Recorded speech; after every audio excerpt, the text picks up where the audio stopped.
Welcome back to the Alts Podcast. I'm your host, Horacio Ruiz. We bring you industry leaders and creators to give their insights on the rapidly changing and exciting world of alternative assets. Opinions expressed on this podcast by the host and podcast guests are for informational purposes only and should not be considered investment advice. Podcast hosts and guests may maintain positions in the offerings discussed in this podcast. As part of our coverage of the Elizabeth Meaders African American Historical Collection, we're speaking with Arlan Ettinger, the president and founder of Guernsey's auction house in New York. Guernsey's will be auctioning off Miss Meaders' collection on Tuesday, March 15th at 2 p.m. Eastern. This is the second part of our podcast. If you happen to begin listening to this podcast without first listening to Miss Meaders, I recommend you pause for a minute, listen to Miss Meaders, and then come back to listen to Arlan. Guernsey's has auctioned off collections from some of the biggest names in the world, including collections from Princess Diana, Elvis, and John Coltrane. Now add the Elizabeth Meaders Collection to that list. Arlan shares his experience from previous auctions as a guide for what to expect on March 15th and puts Miss Meaders' collection as having historical significance and as an incredible individual accomplishment. I hope you enjoy my conversation with Arlan.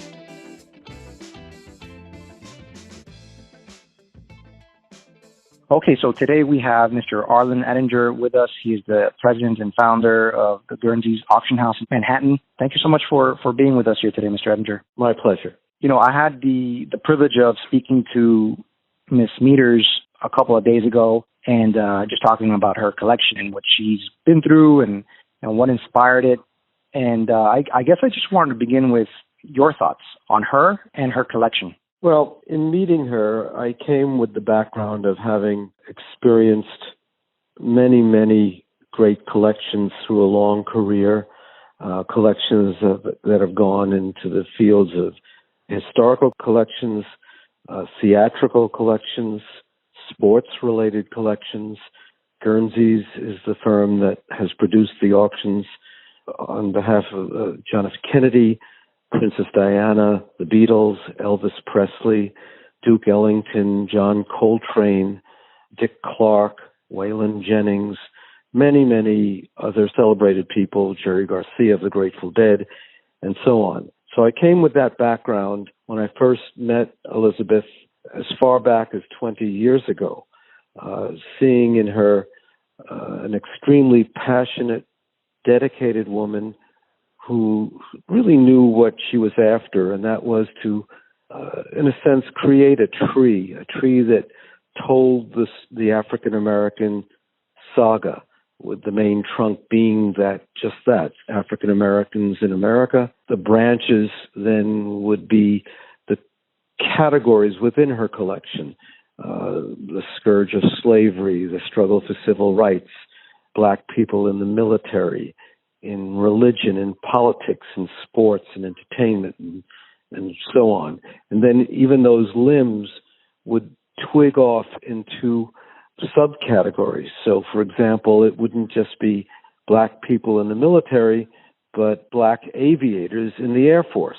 And so it was quite a complete collection, impressive all the more so because here she was, a New York City school teacher, which is an occupation notorious for not paying very much. And how could she have achieved this on that salary? And it just points to her remarkable gumption and determination to seek out treasured items wherever they might be. So very impressive overall. Yeah, when you describe it like a tree and the collection kind of branching out, you kind of get some insight into her vision for it, I guess, because she says she's telling a story. And I guess this story, obviously the African-American story is, immense. I don't know that any one person can tell it, but you kind of get an idea of what she was collecting, and why she was collecting. What are some of those items that kind of stand out to you in particular? The things that stick in my mind, for example, are a pair of Ku Klux Klan robes, hooded robes, one's white, one's black, not only with the robes, but with information about the men who wore them. And, these hateful symbols this is a collection with the sort of the good, the bad, and the ugly. And that certainly, represents the ugly side of things, just as there are joyous objects. The cornerman sweater worn by a manager or a cut man for Joe Louis, the great brown bomber, who not only, was world champion, heavyweight champion, but also sort of upheld America's head above water, at a time during World War II when that mattered a great deal. So those are treasured items that come to my mind.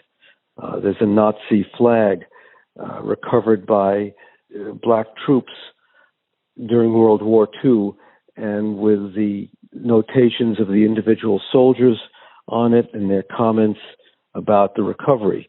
So these are just a couple of things that stand out to me. Yeah, and the collection has about 20,000 items.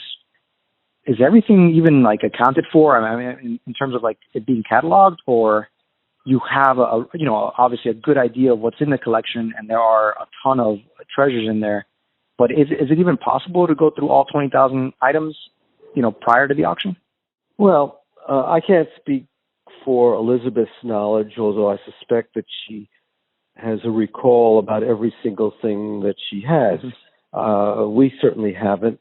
And to be clear, this is a collection being sold in its entirety as a collection, not a sale of individual objects. So although we certainly on Guernsey's website, guernseys.com, have assorted photographs, and today, on the day that we're speaking, the New York Times online gave a very extensive spread to this where they must have pictured 40 or 50 items.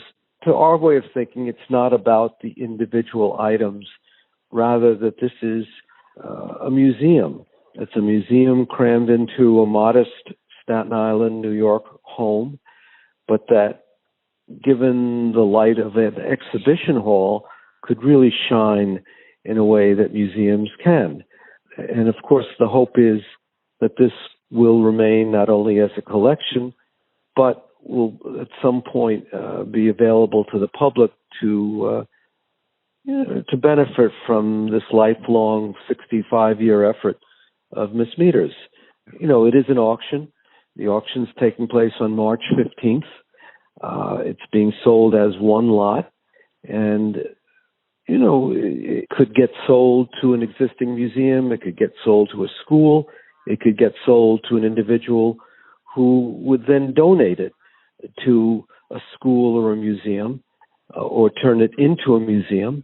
Then again, it could be acquired by a collector who may decide to just live with the material for a period of time, although it's been my experience that even a collector, after years of ownership, might well then turn around and make a donation of it. But that's not for us to decide. But it is absolutely a museum ready to go. I'm in New York, as you pointed out. Miss Meaders is in New York. Strangely enough, New York City, the biggest city in the country that has museums for almost every conceivable topic, is lacking a full-blown African-American museum. There are sort of partial museums, the Studio Museum, the Schomburg Archive, but is there a full African-American history museum? The answer, I believe, is no, and how nice it would be if someone were listening to this and could contact us and help make a difference and help this collection stay here. But then again, this will shine no matter where it ends up, that's for certain. Absolutely. A couple of things I just want to touch on. What are the challenges, I think, if I can call it that, of having such a collection being sold as one lot? And I know you mentioned before, you did a lot of sales, estate sales for some of the biggest celebrities ever known, in the world. But I imagine that those were sold as items, or pieces. What is that like? Have you ever been involved with something like this where you're selling 20,000 items in one lot? And how difficult is it to move something like that? Well, my business is a very unpredictable one. You work for months and months, on rare occasions, sometimes for years, all for targeting a certain moment when the efforts of your labor is determined. And we have sold complete collections before, but each one of these events truly is without precedent. To my knowledge, there's never been a major African-American related collection sold in one shot. And so this is what's happening. And the results are impossible to predict. It is unnerving. I suspect it would be a lot easier were these items to be sold one by one.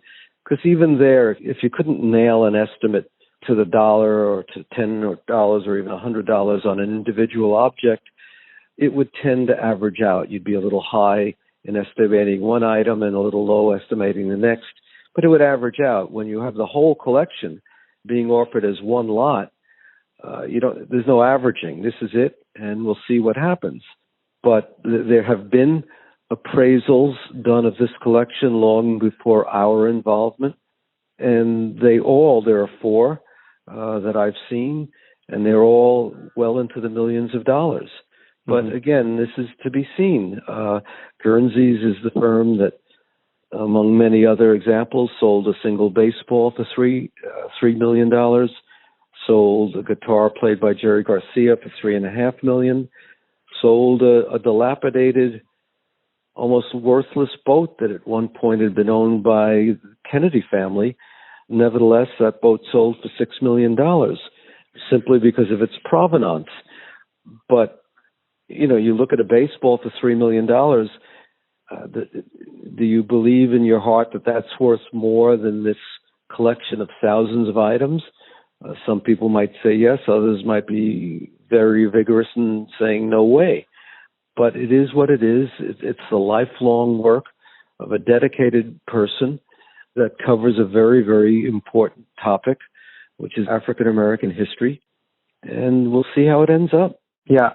You mentioned before that it can be a little unnerving and auctions are unpredictable. And, Ms. Meaders expressed that too. I asked her, how do you feel about your collection basically not being hers anymore and where it's going to land and who's going to own it? She prefers that it goes obviously to an institution or that something could be set up for the collection where it can be housed and displayed as its own educational, form of tools. There's so many things that you could use it for. What are you hearing? Are you hearing interest from institutions, individuals? Is there anything that you can give us some insight on? We've been contacted by no fewer than a dozen or so colleges and universities that would hope that this could be gifted to their respective schools, where my sense is it would not simply become a museum, but rather a core of a curriculum where students could study the curatorial arts or services, learn the inner workings of a museum, learn the skills necessary, the business of galleries and antique shops, by training with this collection and at the same time cataloging the items in a more thorough way than Elizabeth would have ever had the opportunity to do. So it could be a teaching tool as well as a meaningful museum. But you don't really get that kind of option, that choice. We hope that Elizabeth's right and she would love to see it continue on in a meaningful way. Not that I would ever expect that a buyer in some way would abuse this collection. Now, that's not going to happen. No one goes out and spends serious amounts of money to then in some way trash the objects they purchased. That's silly. In today's world, I could see someone perhaps having a museum, whether it was a static museum at one place or a touring museum, but then go a step further by monetizing some of the items by turning them into NFTs, which I'm sure your listeners all know is very much the rage, which is not to say that anything that is made into an NFT is automatically golden. That doesn't seem to be the case. But there are meaningful objects here that I could see becoming very appealing NFTs, possibly. And so, as you know, there you sort of have your cake and eat it too, because you are offering images and rights to certain things, but you're able to keep the objects. I could see, an intelligent buyer doing something very good with this collection, but at the same time, earning much, if not all, their money back. Yeah, absolutely. There's so many items, right, that it's almost like there's so many different things, like you pointed out, that you could do with it and still own it. What are the mechanics behind the auction? You mentioned, I'm just curious, it's March 15th. The website says 2 p.m. How long will it last? Will the auction be held in person? Is it virtual? How is it going to be run? Yeah. First of all, you're right. It's 2 p.m. on March 15th, and it is not an in-person auction. Just for listeners to know, over the last number of years, as technology improved and people realized they could bid at auction without being there, and it was at no disadvantage, many people, then started thinking, well, gee, I'm in San Francisco.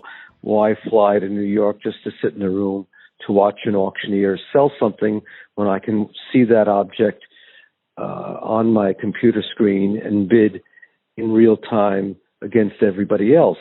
So that was very much the coming thing.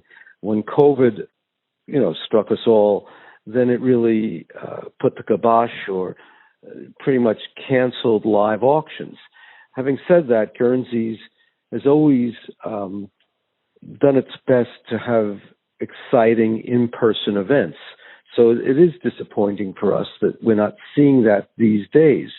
When we did the Elvis auction, for example, we did that at the MGM Grand in Las Vegas, and you had to be there to appreciate the thousands of people that jammed in to participate joyfully in that event, as a similar but different crowd went to Studio 54 where we conducted the Jerry Garcia auction, or Madison Square Garden when holding the Mickey Mantle auction. These are not events that you typically would see in a movie where you have 20 or 50 people sitting quietly in a room. This is really pretty electric, extraordinary affairs with applause and all kinds of drama and excitement that we miss. Now, this being one lot, the Meaders Collection, it really wouldn't have fit that mold, even if it hadn't been for COVID. So people can bid either by simply calling Guernsey's in New York. The number's everywhere. It's on our website. Go to Guernseys.com, GUERNSEYS.com, or choose to bid on one of the two bidding platforms, liveauctioneers.com or invaluable.com, both of which will give bidders an opportunity to participate. But the whole event will be over in just a minute or two, as it is only one lot. Guernsey's, among our many other credits, conducted the world's largest auction, and in contrast to this sale with one lot, I don't recall how many lots exactly that sale had, but it was well into the thousands of lots, and many of the lots, and lot is the auction term used for a selling unit. It doesn't necessarily mean a lot of things. It just means something you're selling at that instant, and most auction lots are simply a single item. But in the sale I was referring to, the world's largest auction, which was the contents of the ocean liner, the SS United States, typical lots might have contained 4 dozen bath towels or 6 dozen dinner plates from the largest ocean liner ever built in the United States. And that auction, when you added it all up, came to close to 1 million items that we sold, everything from the linen to the lifeboats on that grand and beautiful ship. But getting back to Elizabeth, it's going to be bang, bang, bang. It's a one-lot auction. So I certainly would encourage anybody who's listening and who would have interest to call us to talk about this thing. And I wouldn't rule out the possibility, although there's only at this point, and I'm not sure when this is airing, but barely a week to go, that if the right circumstances came around and someone said, look, I'd like to offer X number of dollars right now and do the right thing with this collection, we'd convey that to Elizabeth, and who knows, maybe she'd say, well, let's just take that offer and call it a day if that's the right thing, and we would consider that. So anybody interested would be urged to give me a call at Guernsey's in New York, and I do our best to answer all the questions we could. And if someone wanted to speak to Elizabeth, I'm sure we could arrange that too. Absolutely. And I was going to ask about that. I read in that New York Times article that you referenced the possibility. There is that possibility of it not going to auction, right? In case somebody made an offer that Elizabeth found comfortable with. Sure. This is her life, and a bird in the hand might be the smart thing to consider right now, but that'll only happen if and when it happens. So you can't count on that. We're anticipating going forward with the auction, but dare I say it, I'll be sitting by my phone minutes after your podcast airs, and we'll see what it elicits. Absolutely. I guess my last question, and this is more, I don't know if you have any insights into that, but when the auction is over and the items are all in Miss Meaders' home, what is that process like now, the transfer of ownership, right? So do you help kind of facilitate that in terms of moving the items out of the home and maybe somewhere else where the owner can kind of make sense of what they own? When I think back, almost every event I've overseen over more than 40 years really has differed from every other event. And I've yet to see a textbook that describes how one conducts these kinds of auction sales, sales that require sort of the talents that one has, and if you worked at a museum, because we've been known for doing very elaborate pre-auction exhibitions. For example, we once held an auction of dinosaur bones and other kinds of archaeological finds, where we took over New York's Park Avenue Armory, one of the largest interior spaces in America, and filled almost every inch of it, reconstructing skeletons, much like you would see at a major natural history museum. And yet this was all a prelude for an auction. Other events where we've had 300 or 400 or 500 vintage racing cars, arraying them all in anticipation of an auction that would follow.